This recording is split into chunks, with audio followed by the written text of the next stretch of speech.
పుచ్చకాయ చల్లగా భలే ఉంది. హాయ్ ఫ్రెండ్స్, మ్యాటర్ ఏంటంటే మా ఊర్లో ఒక చిన్న కాలం ఉంటుంది అనమాట. చూడడానికి చాలా అందంగా ఉంటుంది. పుచ్చకాయ అయితే తెచ్చుకుని తిందామని మీకు లొకేషన్ చూపిస్తా. చూడండి ఎంత బాగుంటుందో, భలే ఉంటుంది అసలు.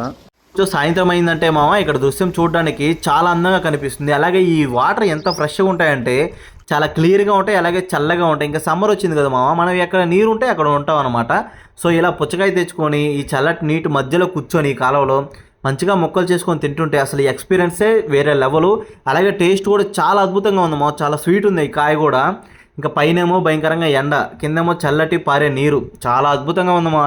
మీరు కూడా మీ ఫ్రెండ్స్తో పాటు ఇలా సమ్మర్ని చిన్నగా ఎంజాయ్ చేయండి. చిన్నగా కాకపోతే పెద్దగానే ఎంజాయ్ చేయండి, అంతేగాని ఈత రాకుండా ఏ బాయిలర్లోకి నీళ్ళలోకి అయితే మటుకు వెళ్ళి ట్రై చేయొద్దామా. ఖచ్చితంగా అంటే ఖచ్చితంగా ట్రై చేయొద్దు. మంచిగా ఎంజాయ్ చేయండి. మా ఊర్లో ఇంకా మంచి మంచి లొకేషన్స్ ఉంటాయి మా. మీకు నచ్చితే ఖచ్చితంగా వీడియోకి లైక్ కొట్టి మన ఛానల్ కొంచెం సపోర్ట్ చేసి ఫాలో చేయండి. ఇంకా మంచి మంచి వీడియోలతో మీ ముందుకు వస్తాను.